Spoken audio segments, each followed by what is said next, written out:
En aquel tiempo dijo Jesús a sus discípulos: Yo soy la verdadera vid, y mi Padre es el labrador. A todo sarmiento mío que no da fruto lo arranca, y a todo el que da fruto lo poda, para que dé más fruto. Vosotros ya estáis limpios por las palabras que os he hablado. Permaneced en mí y yo en vosotros. Como el sarmiento no puede dar fruto por sí si no permanece en la vid, así tampoco vosotros si no permanecéis en mí.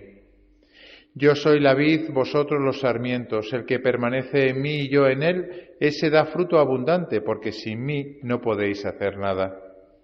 Al que no permanece en mí, lo tiran fuera como el sarmiento y se seca.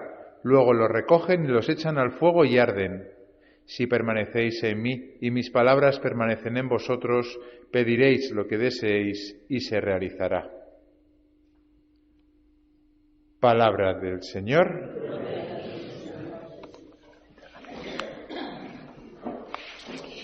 Queridos hermanos, estamos celebrando la solemnidad de San Isidro Labrador, este santo que es patrono de la villa de Madrid y que celebramos con solemnidad.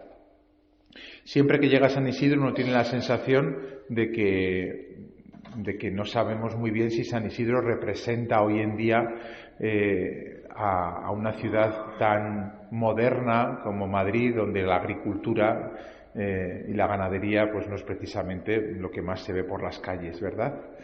Pero al final lo que alabamos de este santo, y por eso nos fijamos en él, es el espíritu con el que él vivió y trabajó, siendo, pues como era, pues un trabajador normal y corriente, que trabajó, es verdad, en el campo, pero que al fin y al cabo pues vivió la ley del trabajo, que es la que todos nosotros en Madrid, de una manera o de otra, en un trabajo o en otro, pues vivimos, y del que tenemos de alguna manera que sacar partido.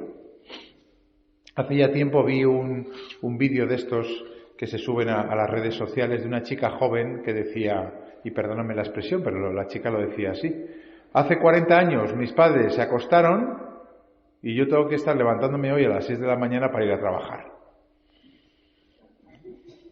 No está mal, ¿verdad? No está mal, ¿no? O sea, porque mis padres, ¿no?, hicieron lo que hicieron, tengo yo que estar madrugando todos los días para ir a trabajar.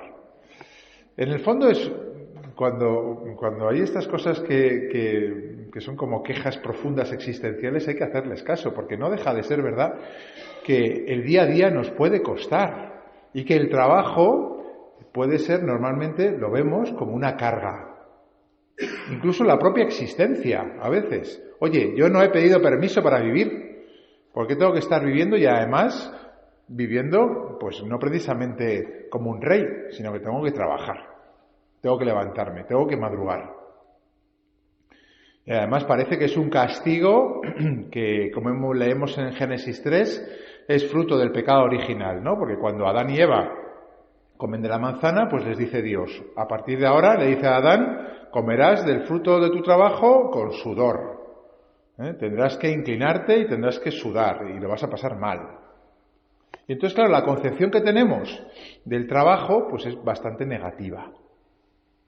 Aunque sea hacer las labores de casa, que por supuesto también es trabajo, ¿no? Todas las madres que están trabajando en casa, o padres, pero es verdad que suelen ser más madres, ¿no? Bueno, pues tendremos que pensar qué sentido tiene esto de trabajar.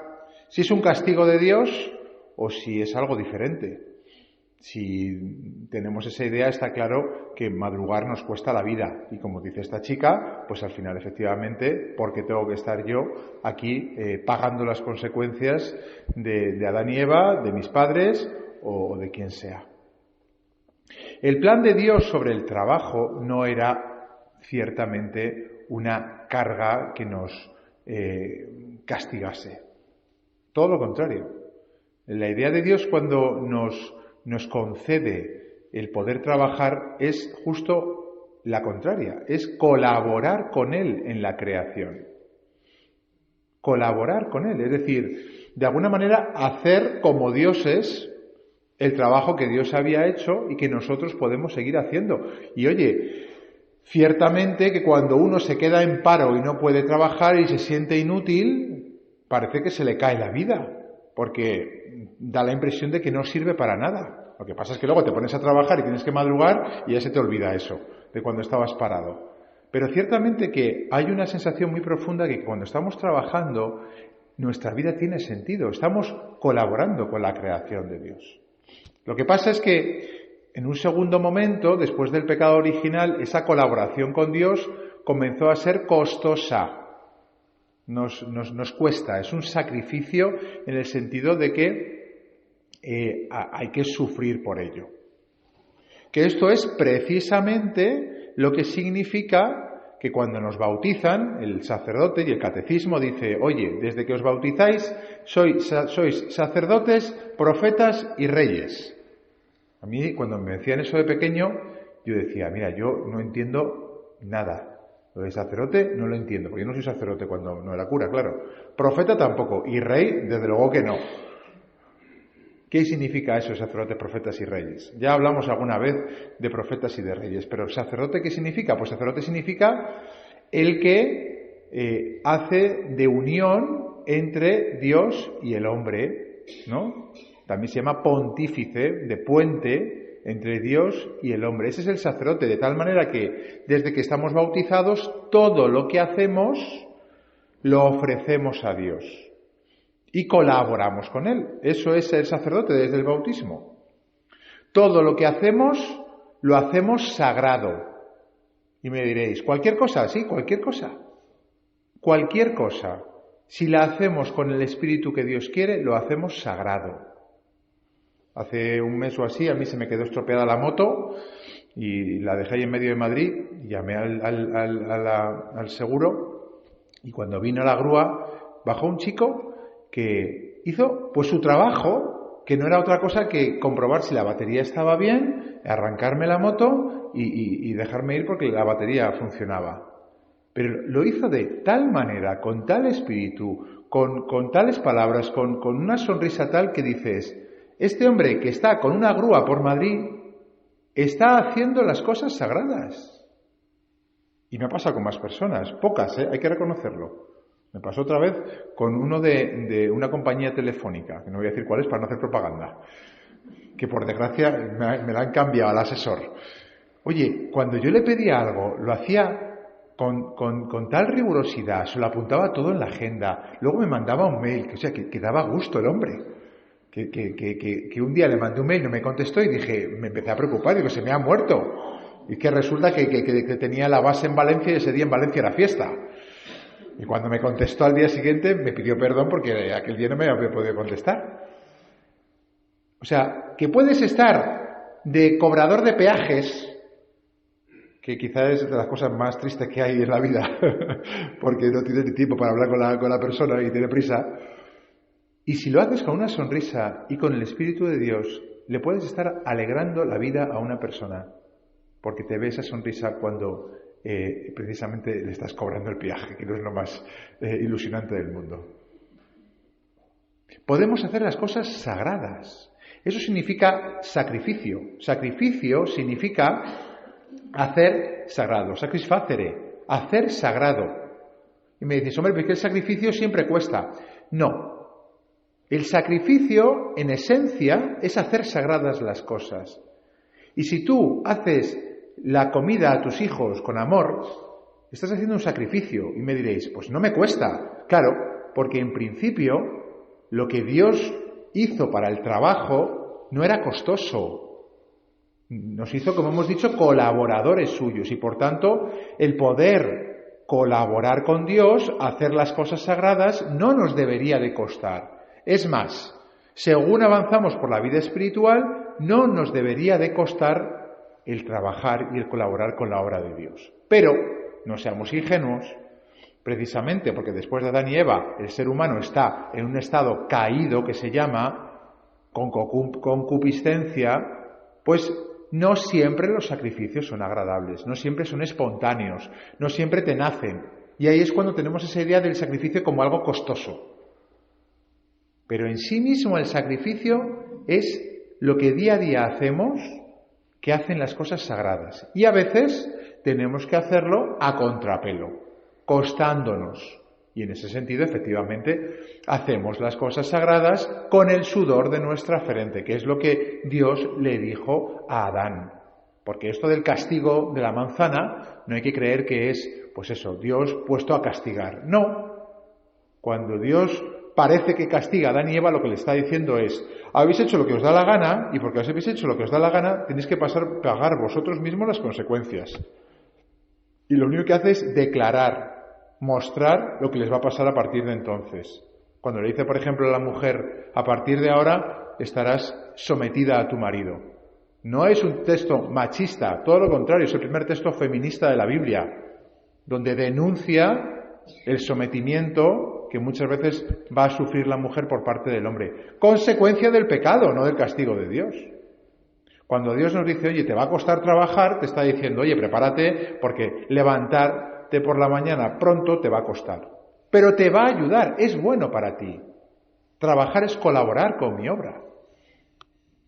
Por eso tenemos que pedir al Señor la capacidad de aquello que tenemos entre manos, que puede ser estudiar, que puede ser trabajar, que puede ser atender las labores de casa o cuidar a mi hijo, o estar pues jubilado y atender pues las necesidades que tengo y de las personas que tienen a mi alrededor. Eso es colaborar con la obra de Dios. Y otra cosa que se saca de las lecturas de hoy y que es bonito, y en esto San Isidro nos ayuda. Cuando se habla de San Isidro se utiliza mucho todo lo que tiene que ver en la Biblia, como habéis visto, del labrador, de la vid, de trabajar la tierra, del grano de trigo. Ayuda mucho. ¿Por qué? Pues porque, oye, la metáfora del campo es muy buena para entender el valor del trabajo. En la segunda lectura del apóstol Santiago, ¿no?, dice: tened paciencia, hermanos, hasta la venida del Señor. El labrador aguarda paciente el fruto valioso de la tierra. Tened paciencia también vosotros. San Agustín, en un texto que hoy pone la Iglesia, precisamente hoy, en el día de San Isidro, dice: sed ricos en buenas obras, dice el Señor. Estas son las riquezas que debéis ostentar, que debéis sembrar.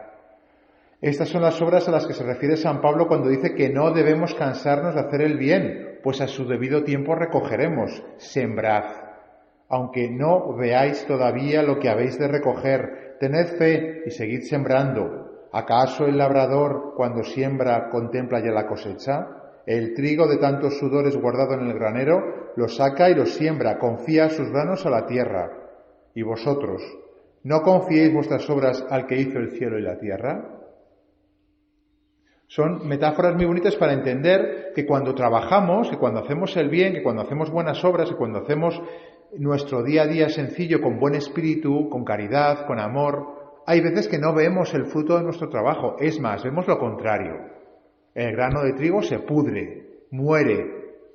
Y dices: pero bueno, ¿qué sentido tiene yo estar aquí partiéndome el lomo por mis hijos, cobrando peajes, trabajando, como decía esta chica, por la mañana levantándome? ¿Qué sentido tiene todo esto? Y hay veces que no entendemos por qué hacemos las cosas, o que vemos lo contrario.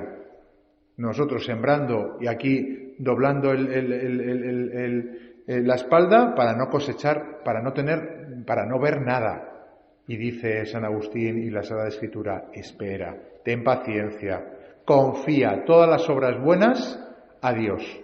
No te canses de hacer el bien. Y es un mensaje muy bueno, muy sencillo, pero muy bueno. No nos cansemos de hacer el bien. Y cuando veamos que hacemos mucho el bien, pero que ese bien parece que es justo lo contrario, que se vuelve a veces contra ti, que te amarga la vida, que todo el bien que has hecho a veces pues es justo lo contrario de lo que esperabas recoger, ten paciencia. Confía todas tus buenas obras al Señor. Si lo has hecho con espíritu bueno, de caridad a Dios y de amor a los hermanos, ya cosecharás. Confía tus obras al Señor. Esto es muy bueno para que no nos cansemos de hacer el bien, porque como decía, creo que era un Papa, Pablo VI, oye, existe el cansancio de los buenos, que uno se harta. Y en los Salmos aparece: oh Señor, ¿qué pasa? No dejo de hacer el bien y aquí los que triunfan son los malos. Y el Salmo dice, ten paciencia, no te exasperes, que cuando te exasperas lo estropeas, que al final los malos se acaban pereciendo y los buenos cosechan todo el bien que han sembrado. Pero el símil del campo, hay que esperar. ¿Cuánto tendría que esperar San Isidro a todos los granos que sembraría y todas las cosechas que luego recogería? Nos viene bien. Por tanto, el trabajo, resumen, es una gracia de Dios, no es una carga, es poder hacer sagrado, es poder colaborar con Dios en pequeñas cosas, da igual. Si las hacemos con buen espíritu, alegramos al corazón de Dios, alegramos nuestro propio espíritu y ayudamos a los demás. Segundo, a veces nos cuesta y no nos tiene que extrañar. Tenemos que poner de nuestra voluntad sabiendo que en el estado actual del ser humano es normal que nos cueste. Y tercero, tengamos paciencia. A veces tiene que morir el grano que sembramos. Y todas las buenas obras que hacemos a veces parece que están muertas, que no han servido para nada. Entonces es cuando uno dice lo de San Agustín, confiad vuestras obras al Señor.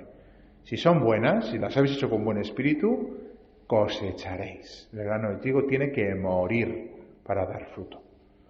Qué bonita la metáfora del campo de San Isidro y cuánto nos ayuda a nosotros que estamos tan industrializados y a veces perdemos, ¿no? Pues estas cosas del campo que antes lo tenían como muy integrado en su día a día y a nosotros se nos ha perdido y con los móviles, pues que tenemos todo al instante, pues no tenemos paciencia para saber esperar la bendición de Dios y la cosecha de Dios. Que San Isidro y Santa María la Cabeza, su mujer, nos ayuden y ayuden a todos los madrileños en el día de hoy a dar gracias al Señor por el trabajo, por el estudio, por todas aquellas cosas que nos ha confiado. Que así sea.